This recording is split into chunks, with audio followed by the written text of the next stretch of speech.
Assalamualaikum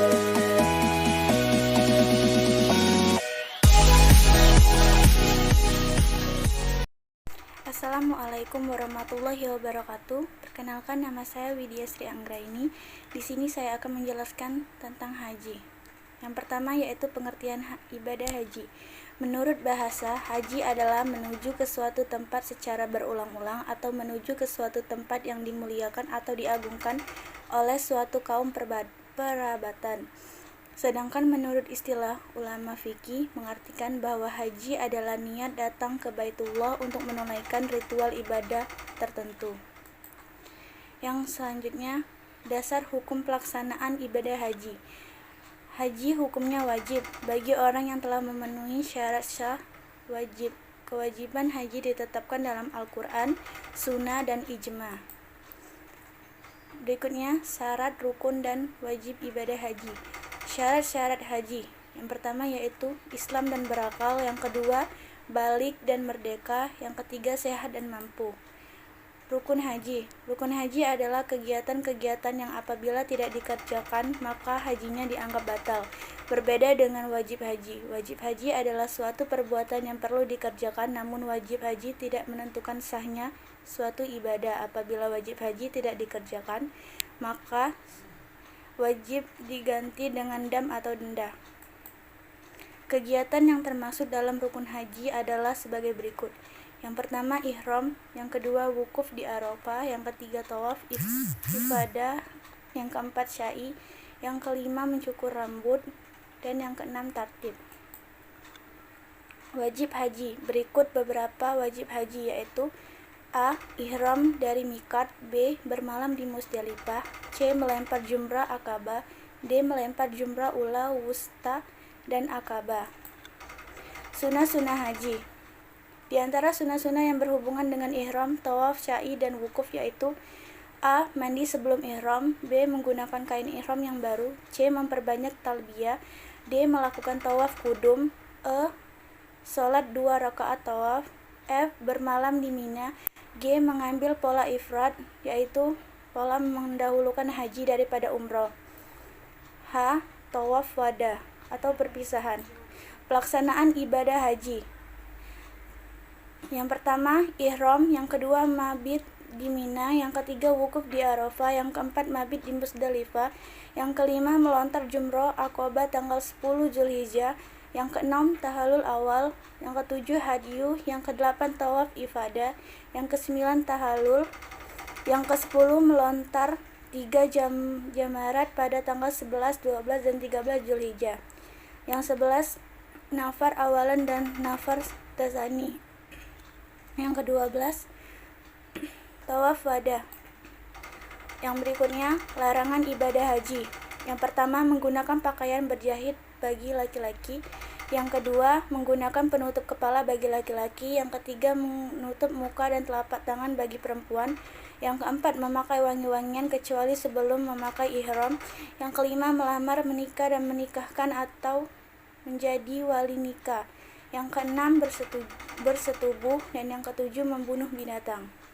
Selanjutnya pelaksanaan ibadah haji. Pelaksanaan ibadah haji dibagi menjadi dua. Yang pertama yaitu pelaksanaan haji tamatu. Tamatu artinya bersenang-senang, melaksanakan ibadah umroh terlebih dahulu dan setelah itu melaksanakan ibadah haji. Yang kedua pelaksanaan haji ifrad.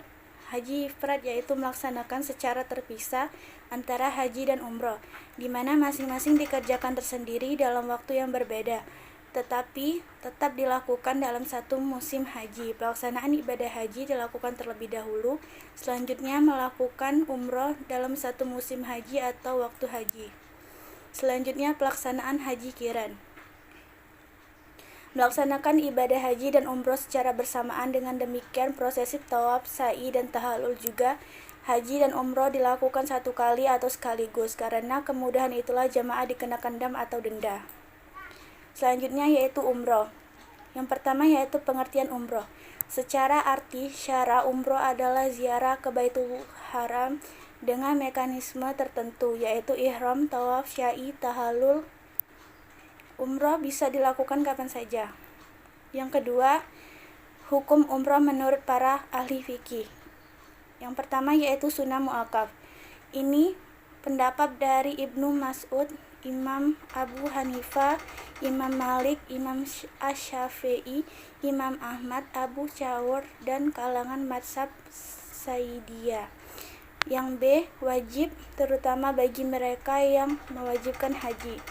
Pendapat ini adalah pendapat mayoritas ulama dari kalangan sahabat dan lainnya. Mereka sepakat bahwa pelaksanaannya hanya sekali dalam seumur hidup, sebagaimana halnya haji. Yang ketiga, tata cara umroh. Ada beberapa urutan. Yang pertama yaitu ihram dari miqat, lalu salat sunnah ihram. Yang kedua, datang ke Mekah dan mengucapkan talbiyah. Yang ketiga, kemudian ke Masjidil Haram mengejar tawaf sebanyak 7 putaran. Dan setelah selesai tawaf, disunahkan sholat 2 rakaat di makam Ibrahim. Yang keempat, setelah itu keluar dan menuju safar guna mengejar sa'i sebanyak 7 kali yang berakhir di Bukit Marwah. Yang kelima, selesai dari sa'i, kemudian tahallul dengan mencukur rambut. 4. Hikmah haji dan umroh.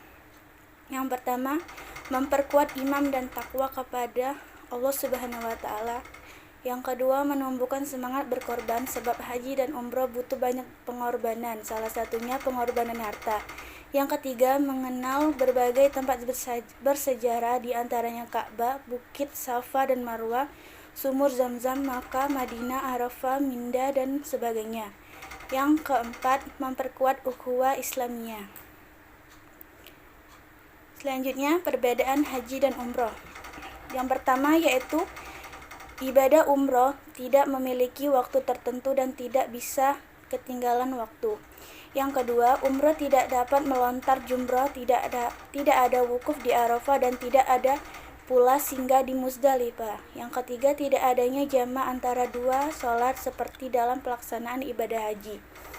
Yang keempat, miqat umroh untuk semua orang adalah tanah halal. Yang